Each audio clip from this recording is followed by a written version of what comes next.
Queridos amigos, sejam bem-vindos a mais um vídeo no canal Poptopia. Eu sou o Daniel e no vídeo de hoje eu vou comentar com vocês um quadrinho que está na pré-venda e eu tive a oportunidade de ler e então acredito que a minha análise pode te ajudar a decidir comprar ou não esta obra e desde já eu já te digo que recomendo. Estou falando de Um Céu na Cabeça. Esse é um quadrinho anunciado desde dezembro, na verdade acho que desde o início do ano, pela editora Comic Zone, e agora ele entrou em pré-venda. E desde o anúncio dessa HQ eu procurei pesquisar sobre ela, porque já na capa, né, tem a imagem de um rapaz negro e a história se passa na África. Isso por si só, se vocês me conhecem bem aqui, já seria motivo suficiente para despertar a minha atenção. Protagonistas negros de histórias em quadrinhos me fascinam.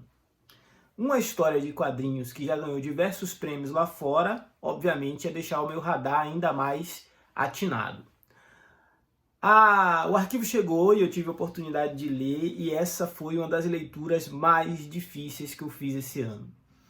Leitura difícil porque trata-se de uma obra que é muito atual, é uma obra muito contundente naquilo que ela se propõe, que é denunciar a condição de vida, principalmente das crianças e das mulheres na região do Congo.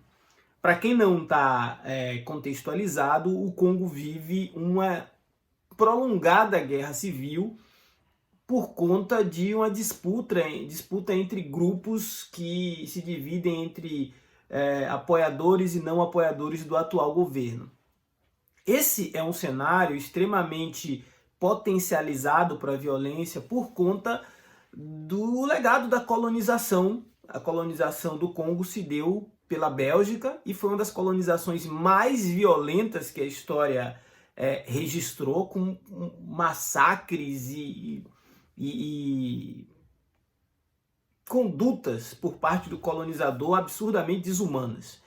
Para além disso, é um território muito grande, equivalente quase que ao todo o território da Europa Ocidental. Então o Congo é por si só um conglomerado com mais de 250 etnias diferentes que não conseguem mais coexistir entre si. É nesse cenário que a gente vai acompanhar a história em quadrinho de um rapaz chamado Nivek. Ele trabalha em uma mina de extração de diamantes, ele é explorado em uma mina de extração de diamantes. Uma criança nem deveria trabalhar, muito menos num trabalho tão pesado como esse.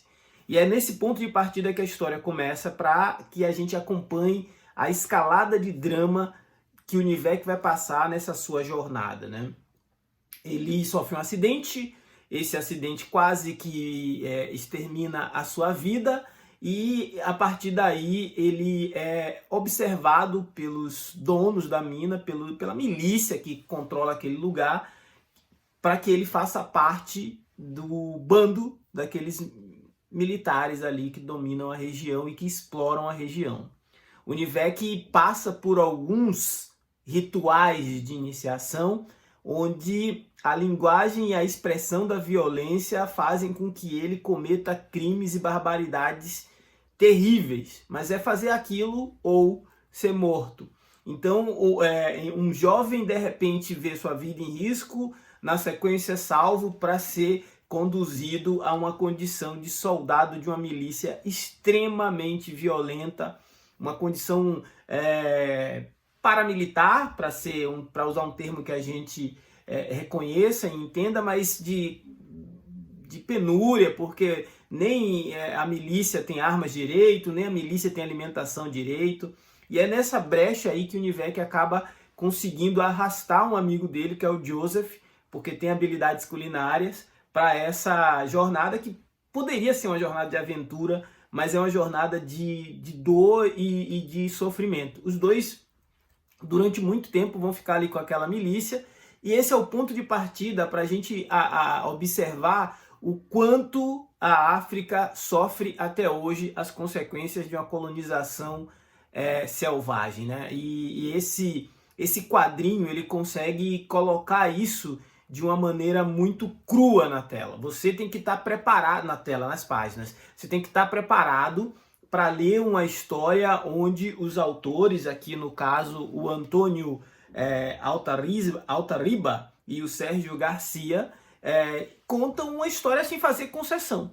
Eles contam uma história sem ter o mínimo cuidado em minimizar a experiência traumática do personagem, né? Nada é gratuito. O Nivek ele vai sair dessas condições até chegar num ponto onde ele deseja ir para a Europa, para aquilo que ele entende que é uma terra civilizada. Mas essa jornada dele entre a sobrevivência no acidente, a participação na milícia e o sonho de emigrar para a Europa e ter uma vida melhor, foi durante um processo de brutalização tão grande que talvez ele já nem seja mais capaz de conviver no mundo civilizado. E aí, esse quadrinho, como você deve ter visto aí, eu já coloquei algumas imagens, ele é ilustrado de uma forma quase que com animalesca, né? A figura humana ela é deformada, a figura humana ela tem uma anatomia bastante distorcida, a figura humana está longe daquela ideia de um quadrinho e de uma arte conceitual, ocidental, convencional. Não, tudo é muito exagerado, tudo é muito torto, tudo é muito disforme, tudo é muito exagerado. Talvez seja para distrair a gente de uma leitura que, se não fosse ilustrada de uma maneira disruptiva, ia se tornar uma leitura absurdamente pesada. Esse ano eu já li A Estrada, do Manu Lacernet, e achei que tinha sido o quadrinho mais devastador do ano, até eu ler O Céu na Cabeça, que eu achava que era uma história mágica de um menino africano que teria uma jornada de ascensão. O que a gente vai ver aqui quase que um documentário de algo que deve acontecer todos os dias. Se você assistir jornal e ver aquelas balsas de pessoas chegando na Itália, na Espanha, e muitas vezes sendo até devolvidas porque os países não querem tê-las em suas fronteiras, é mais ou menos por aí que a história do Nivek vai se desenrolar. À medida que eu fui lendo essa HQ da Comic Zone, eu lembrei de Capitão América, A Verdade. Essa é uma outra obra que trata sobre o primeiro Capitão América, né, que foi um homem negro, e ela é desenhada por um artista que optou por fazer um quadrinho bastante estilizado. Aqui os desenhos são do Kyle Baker, né? Kyle Baker faz homens e mulheres negras bastante cartunescos, bastante expressivos, e agora eu entendo que essa é uma forma também de amenizar a mensagem que é passada por esse quadrinho, né? Um quadrinho que mostra como os negros não foram sequer tendo seus direitos humanos respeitados, mesmo a serviço do exército americano, ainda mais a serviço do exército americano, né? E quando os artistas aqui de Um Céu na Cabeça fazem essa mesma estratégia para contar essa história, eu faço essa leitura de que a gente está tendo um roteiro extremamente pesado, que se apoia em uma arte altamente rebuscada, altamente sofisticada, para a gente encontrar um equilíbrio narrativo ideal e conseguir ler a história até o final. O Céu na Cabeça, se fosse adaptado para um filme, seria um filme mais 18, porque tem cenas de sexo, de violência, de abusos, de discriminação, e não recomendo se você não tiver... não recomendo a leitura se você não tiver num momento legal, se não tiver preparado para uma história realmente crua. Mas, por outro lado, se tem um quadrinho esse ano que merece o seu investimento, esse quadrinho tem 144 páginas, capa dura e custa R$90. Vale muito a pena.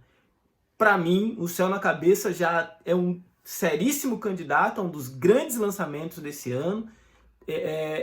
Talvez a obra mais inquietante que eu li até agora. Ainda talvez seja cedo para definir se é o melhor quadrinho do ano, mas com certeza é um dos, e estará na minha lista porque me marcou, e eu vou indicar para outras pessoas lerem como material complementar para entender um pouco do panorama do povo africano nos tempos de hoje. Esse foi o Poptopia de agora. Se não for inscrito, se inscreva. Forte abraço. Até a próxima.